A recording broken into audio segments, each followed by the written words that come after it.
بسم اللہ الرحمن الرحیم۔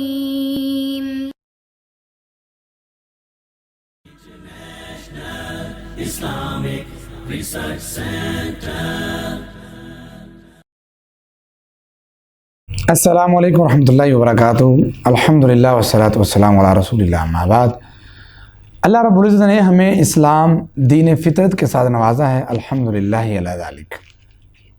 اسلام میں جہاں پہ عبادات معاملات کی بات ہے، وہیں پہ انٹرٹینمنٹ کرنے کے لیے، انسان کو خوشی کے دن دکھانے کے لیے بھی اللہ رب العزت نے مخصوص 2 دن کیے ہوئے ہیں۔ آپ علیہ السلام کے صحابہ بیان کرتے ہیں کہ جو کفار تھے ان کے پاس کھانے پینے کے، موج مستی کے، میلے کے دن تھے، تو آپ علیہ السلام نے ارشاد فرمایا اللہ رب العزت نے ہمیں 2 دن خوشی کے اور کھانے پینے کے دیے ہیں۔ ان 2 دنوں کو عیدین کہتے ہیں، یعنی کہ عید الفطر اور عید الاضحیٰ۔ عید الفطر اور عید الاضحیٰ میں تقریباً اکثر اعمال ایسے ہیں جو ایک ہی طرح کے ہیں۔ مثال کے طور پہ عید الاضحیٰ ہو یا عید الفطر ہو، ہم نے 2 رکعت زائد پڑھنی ہے فرض نماز سے۔ اس طرح سے کچھ تکبیرات ہیں وہ زیادہ کہنی ہیں۔ اس طرح سے میدان کے اندر نکلنا ہے اور وہاں پہ جا کے یہ نماز کا جو ہے وہ ادا کرنا ہے، صاف ستھرے کپڑے پہننے ہیں، اچھا لباس پہن کر جانا ہے۔ تو یہ وہ امور ہیں جو تقریباً یکساں ہیں۔ خطبہ جو عید ہے وہ سنا جائے گا تو دونوں میں یکساں ہی ہے، اس میں کوئی فرق نہیں ہے، لیکن اس کے ساتھ ساتھ کچھ نہ کچھ فرق بھی موجود ہے۔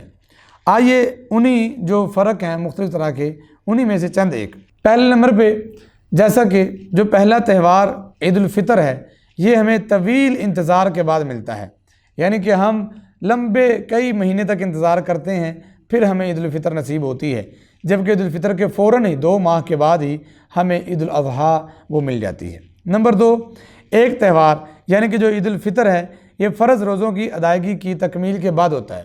ایک بندہ پورا مہینہ روزے رکھتا ہے اور اس کے بعد یہ ہمیں نصیب ہوتا ہے، لیکن عید الاضحیٰ سے پہلے روزے فرض نہیں ہیں۔ ہاں مسنون روزہ جو یوم عرفہ کا 9 ذی الحجہ کا روزہ ہے وہ مسنون ہے لیکن فرض نہیں ہے۔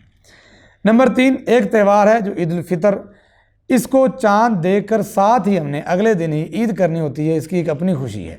لیکن عید الاضحیٰ میں ہم نے چاند دیکھنا ہوتا ہے اور پھر 10 دن کے بعد جا کر عید پڑھنی ہوتی ہے، عید منانی ہوتی ہے۔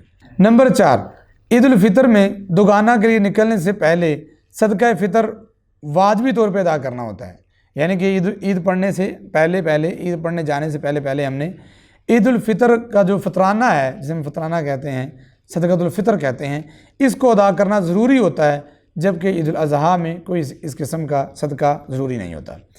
نمبر 5، عید الفطر کے اندر آپ نے جب گھر سے نکلنا ہے تو کوئی نہ کوئی میٹھی چیز کھا کے جانا ہے، یہ آپ علیہ السلام کی سنت ہے، جبکہ عید الاضحیٰ کے لیے کچھ نہ کھا کر نکلنا یہ مستحب ہے۔ 6 نمبر پہ جو عید الفطر ہے اس کو نماز اشراق کے فوراً بعد ادا کرنا اتنا زیادہ ضروری یا اہم نہیں سمجھا جاتا، عموماً اس میں تاخیر کی جاتی ہے اور یہ ہمارے معاشرے کا ایک معمول ہے، لیکن عید الاضحیٰ فوراً بعد میں پڑھ لی جاتی ہے، کیونکہ اس کے لیے ہم نے دوبارہ سے جا کر جو ہے وہ قربانی کرنی ہوتی ہے گھروں میں، تو اس لیے ذرا وقت زیادہ مل جاتا ہے، فوراً سے یہ پڑھی جاتی ہے۔